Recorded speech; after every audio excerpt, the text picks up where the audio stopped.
ದೇವರ ನಾಮಕ್ಕೆ ಸ್ತೋತ್ರವಾಗಲಿ. ಇಂದಿನ ನಿರೀಕ್ಷೆಯ ವಾಕ್ಯಕ್ಕೆ ನಿಮ್ಮೆಲ್ಲರನ್ನು ಸ್ವಾಗತಿಸಿಕೊಳ್ಳುತ್ತಾ ಇದ್ದೇನೆ. ಇಂದಿನ ನಿರೀಕ್ಷೆಯ ವಾಕ್ಯವನ್ನು ನಾವು ಓದಿಕೊಳ್ಳೋಣ. ಹೋಶೇಯ ಪ್ರವಾದನೆಯ ಪುಸ್ತಕ 14ನೇ ಅಧ್ಯಾಯ 9ನೇ ವಾಕ್ಯ. ಜ್ಞಾನಿಗಳು ಈ ಸಂಗತಿಗಳನ್ನು ಗ್ರಹಿಸುವರು, ವಿವೇಕಿಗಳು ಅವುಗಳನ್ನು ತಿಳಿದುಕೊಳ್ಳುವರು. ಯೆಹೋವನ ಮಾರ್ಗಗಳು ರುಜುವಾದವುಗಳು, ಅವುಗಳಲ್ಲಿ ಸನ್ಮಾರ್ಗಿಗಳು ನಡೆಯುವರು, ದುರ್ಮಾರ್ಗಿಗಳು ಎಡವಿ ಬೀಳುವರು. ಅದೇ ರೀತಿಯಾಗಿ 4ನೆಯ ಒಂದು ವಾಕ್ಯವನ್ನು ನಾವು ನೋಡುವಾಗ, ನಾನು ನನ್ನ ಜನರ ಭ್ರಷ್ಟತೆಯನ್ನು ಪರಿಹರಿಸಿ ಅವರನ್ನು ಮನಪೂರ್ವಕವಾಗಿ ಪ್ರೀತಿಸುವೆನು. ನನ್ನ ಕೋಪವು ಅವರ ಕಡೆಯಿಂದ ತೊಲಗಿ ಹೋಯಿತು. ನಾನು ಇಸ್ರಾಯೇಲಿಗೆ ಇಬ್ಬನಿಯಂತಾಗುವೆನು. ಹಲ್ಲೆಲೂಯಾ. ನೋಡಿ, ದೇವರು ನಮ್ಮ ಎಲ್ಲ ಭ್ರಷ್ಟತನವನ್ನು ಅವರು ಪರಿಹರಿಸುವ ದೇವರಾಗಿದ್ದಾರೆ. ನಮ್ಮ ತಪ್ಪುಗಳಿಂದ, ನಮ್ಮ ಪಾಪಗಳಿಂದ ನಮ್ಮನ್ನು ಪರಿಹರಿಸುವ ಅಥವಾ ಗುಣಪಡಿಸುವ ದೇವರಾಗಿದ್ದಾರೆ. ದೇವರಿಗೂ ನಮಗೂ ಅಡ್ಡಿಯಾಗಿರುವಂತಹ ಪಾಪಗಳು, ಭ್ರಷ್ಟಾಚಾರಗಳು, ನಾವು ದೇವರಿಗೂ ನಮಗೂ ಮಧ್ಯದಲ್ಲಿ ಬರುವಂಥದ್ದು ಏನು, ದೇವರಿಂದ ನಮ್ಮನ್ನು ಅಗಲಿ ಮಾಡುವುದು ಏನು, ನಮ್ಮ ಆಶೀರ್ವಾದಕ್ಕೆ ತಡೆಯಾಗಿರುವುದು ಯಾವುದು ಎಂಬುದಾಗಿ ನೋಡುವಾಗ ನಮ್ಮ ತಪ್ಪುಗಳೇ, ನಮ್ಮ ಅವಿಧೇಯತೆಗಳೇ ದೇವರನ್ನು ನಮ್ಮಿಂದ ದೂರ ಮಾಡಿಬಿಡುತ್ತದೆ. ದೇವರ ಮುಖವನ್ನು ನಮ್ಮಿಂದ ಮರೆ ಮಾಡಿಬಿಡುತ್ತದೆ. ಎಲ್ಲ ಕಷ್ಟಗಳಿಗೂ, ಗೊಂದಲಕ್ಕೂ, ಎಲ್ಲ ಅಲ್ಲೋಲ ಕಲ್ಲೋಲಕ್ಕೂ ಇದು ಕಾರಣವಾಗಿ ಬಿಡುತ್ತದೆ. ನಮ್ಮ ಜೀವನದಲ್ಲಿ ಇವತ್ತಿರುವ ಪರಿಸ್ಥಿತಿಗೆ ಕಾರಣ ನಮ್ಮ ಕುಂದು ಕೊರತೆಗಳು, ನಮ್ಮ ಎಡವಟ್ಟುಗಳೇ ಇದೆ ಹೊರತು ದೇವರ ಪ್ರೀತಿ ಮಾತ್ರ ಕಡಿಮೆ ಆಗಲಿಲ್ಲ. ಹಲ್ಲೆಲೂಯಾ.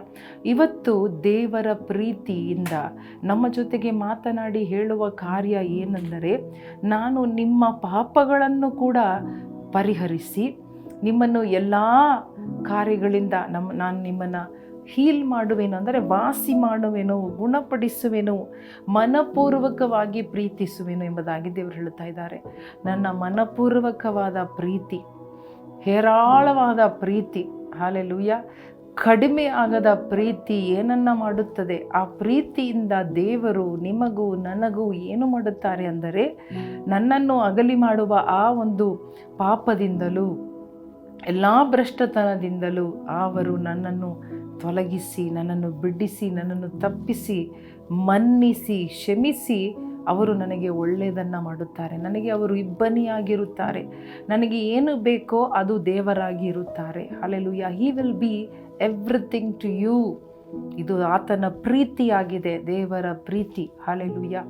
ದೇವರೇ ಸ್ವತಃ ನಮ್ಮೆಲ್ಲರಿಗೂ ಏನು ಬೇಕೋ ಅದಾಗಿ ಅವರು ಇರುತ್ತಾರೆ. ಎಲ್ಲ ಓದಿ ನೋಡುವಾಗ ಅವರು ನಮಗೆ ಇಬ್ಬನಿಯಾಗಿರುವುದಕ್ಕೆ ವಾಗ್ದಾನ ಮಾಡುತ್ತಾ ಇದ್ದಾರೆ. ಮಾತ್ರವಲ್ಲದೆ ನಮಗೆ ಏನೆಲ್ಲ ಬೇಕೋ, ಹಲ್ಲೆಲೂಯಾ, ಯಾವ ರೀತಿಯಾಗಿ ನಮ್ಮ ಜೀವನದಲ್ಲಿ ಎಷ್ಟೆಲ್ಲ ಆಶೀರ್ವಾದ ಬೇಕೋ ಅಷ್ಟೆಲ್ಲ ಆಶೀರ್ವಾದ ದೇವರೇ ಕಾರಣರಾಗಿ, ಹಲ್ಲೆಲೂಯಾ, ನಮ್ಮ ಜೀವನದಲ್ಲಿ ಇರುತ್ತಾರೆ. ಮಾತ್ರವಲ್ಲದೆ ನೋಡಿ, ದೇವರ ಮಾರ್ಗಗಳು ಎಲ್ಲವೂ ರುಜುವಾದದ್ದು.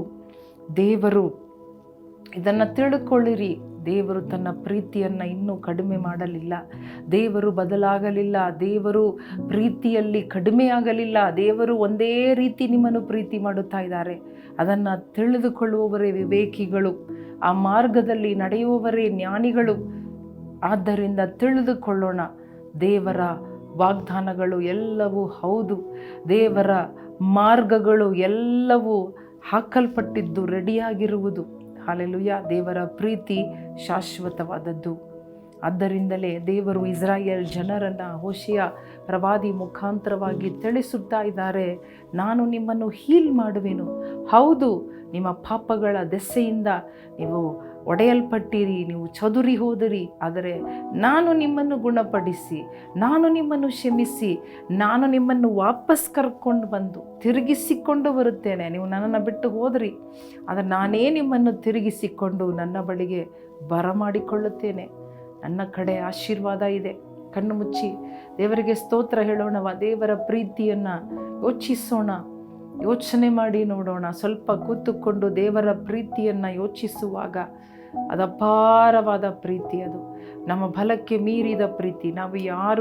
ನಾವು ಯೋಗ್ಯರು ಇಲ್ಲದೇ ಇರುವಾಗಲೇ ನಮ್ಮನ್ನು ಪ್ರೀತಿ ಮಾಡಿದ ಪ್ರೀತಿ, ನಮ್ಮನ್ನು ಕರೆದ ಪ್ರೀತಿ, ಅನ್ಯರಾಗಿರುವಾಗ ನಮ್ಮನ್ನು ಕರೆದ ಪ್ರೀತಿ. ಅದು ಹೇಳುತ್ತಾ ಇದೆ, ಹಾಲೆಲೂಯ, ನಿಮ್ಮನ್ನು ಮನಪೂರ್ವಕವಾಗಿ with all my heart, with all my mind, I have loved you. ಮನಪೂರ್ವಕವಾಗಿ ನನ್ನನ್ನು ಪ್ರೀತಿ ಮಾಡಿದ ಕಾರಣ ನಾನೇ ನಿನ್ನನ್ನು ಎಲ್ಲ ಪಾಪಗಳನ್ನು ಪರಿಹಾರ ಮಾಡುವೆನು, ರೋಗಗಳನ್ನು ಪರಿಹಾರ ಮಾಡುವೆನು. ಹಾಲೆಲೂಯ ಎಂಬುದಾಗಿ ವಾಗ್ದಾನ ಕೊಡುತ್ತಾ ಇದ್ದಾರೆ. ಇವತ್ತು ಯಾರೆಲ್ಲ ಪ್ರೀತಿಯಿಂದ ದೂರವಾಗಿ ಕಷ್ಟದಲ್ಲಿಯೂ ರೋಗದಲ್ಲಿಯೂ ಪಾಪದಲ್ಲಿಯೂ ಸಿಲುಕಿಕೊಂಡಿರುವುದಾದರೆ ದೇವರು ನಿಮ್ಮನ್ನು ತಿರುಗಿಸಿಕೊಂಡು ಬರುತ್ತಾನೆ. ಆತನ ಪ್ರೀತಿ ಶಕ್ತಿಯುತವಾದ ಪ್ರೀತಿ, ಅದು ನಿಮಗೆ ನೇರವಾಗಿ ಬರುತ್ತಾ ಇದೆ. ನಮ್ಮ ತಲೆಯನ್ನು ತಗ್ಗಿಸಿ ದೇವರ ಪಾದದಲ್ಲಿ ಒಪ್ಪಿಸಿಕೊಡೋಣ. ದೇವರು ನಮಗೆ ಪರಿಹಾರ ಕೊಡುತ್ತಾರೆ. ಯಾವುದೇ ಪಾಪದಿಂದ ಬಂದ ರೋಗಗಳನ್ನು ಪರಿಹಾರ ಮಾಡಿ ನಮ್ಮನ್ನು ಬಿಡಿಸುತ್ತಾರೆ. ದೇವರೇ ನಿಮಗೆ ಸ್ತೋತ್ರ. ನಿನ್ನ ಮಾರ್ಗದಲ್ಲಿ ನಮ್ಮನ್ನು ನಡೆಸು, ನಿನ್ನ ಕಾಯಮಾದ ಒಂದು ಮಾರ್ಗದಲ್ಲಿ ನಮ್ಮನ್ನು ನಡೆಸು ಸ್ವಾಮಿ. ನಮಗೆ ಅರ್ಥ ಮಾಡಿಕೊಳ್ಳುವ ವಿವೇಕ ಕೊಡು, ಜ್ಞಾನ ಕೊಡು ರಾಜ. ಯೇಸು ಕ್ರಿಸ್ತನ ನಾಮದಲ್ಲಿ ಬೇಡಿಕೊಳ್ಳುತ್ತೇವೆ ನಮ್ಮ ತಂದೆ, ಆಮೇನ್, ಆಮೇನ್. ಪ್ರಿಯ ಸಹೋದರ ಸಹೋದರಿಯರೇ, ಈ ದಿನದಲ್ಲಿ ಕೂಡ ದೇವರ ಪ್ರೀತಿಯನ್ನು ನಾವು ನೆನಪು ಮಾಡಿಕೊಳ್ಳ್ರಿ, ಯೋಚಿಸಿ ನೋಡ್ರಿ, ಕೂತುಕೊಂಡು ಆಲೋಚನೆ ಮಾಡಿರಿ.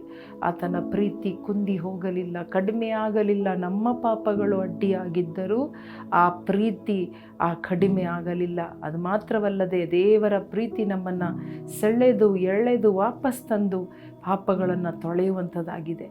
ದೇವರು ನಿಮ್ಮನ್ನು ಆಶೀರ್ವದಿಸಲಿ.